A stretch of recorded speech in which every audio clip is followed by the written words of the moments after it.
معذور افراد کی سرٹیفکیشن کا کام محکمہ سوشل ویلفیئر میں ہوتا ہے۔ بنیادی طور پر معذوری کی 4 اقسام ہیں۔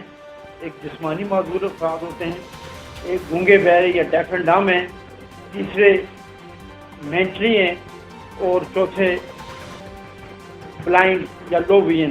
یہ 4 قسم کی معذوریاں ہیں جس کے افراد، اور 5ویں ملٹیپل بھی ہوتے ہیں جس میں ایک سے زائد معذوری پائی جاتی ہے۔ تو یہ پہلے 13ویں ترمیم سے پہلے لوگ ایک نیشنل ادارہ تھا NRDP، وہاں سے جا کے یہ سرٹیفکیٹ حاصل کرتے تھے۔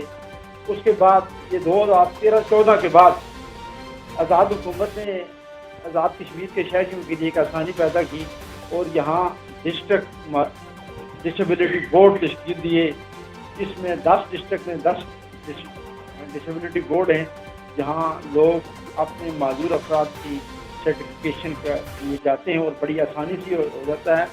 یہاں جو ڈسٹرکٹ سوشل ویلفیئر آفیسر ہیں وہ اس بورڈ کے سیکرٹری ہوتے ہیں ہر ڈسٹرکٹ میں، تو کسی کو دور دراز یا کسی کو باہر آزاد کشمیر سے نہیں جانا پڑتا۔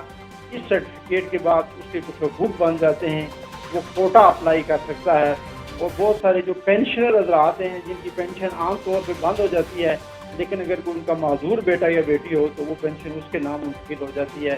اس کے بعد اس کارڈ کے توسط سے بہت سے لوگ جو ہیلتھ کارڈ بنواتے ہیں تو ان کی میڈیسن وغیرہ اور علاج معالجے کا کام مفت ہو جاتا ہے۔ اس کے علاوہ بہت سارے لوگ جو ہیں اسی کارڈ کی بنیاد پر بینظیر انکم سپورٹ کے احساس پروگرام میں رجسٹرڈ ہو گئے ہیں اور ان کو وظیفہ مل رہا ہے حکومت کی طرف سے۔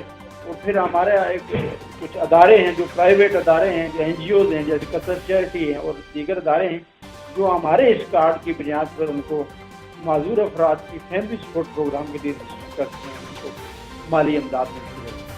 تو یہ معذور افراد کے لیے مختلف کام ہیں، اور ان کا جو کوٹا ہے اس وقت 1% ہے، اور اس کے 2% کرنے کے لیے محکمہ سوشل ویلفیئر نے آزاد حکومت سے تحریک کی ہے۔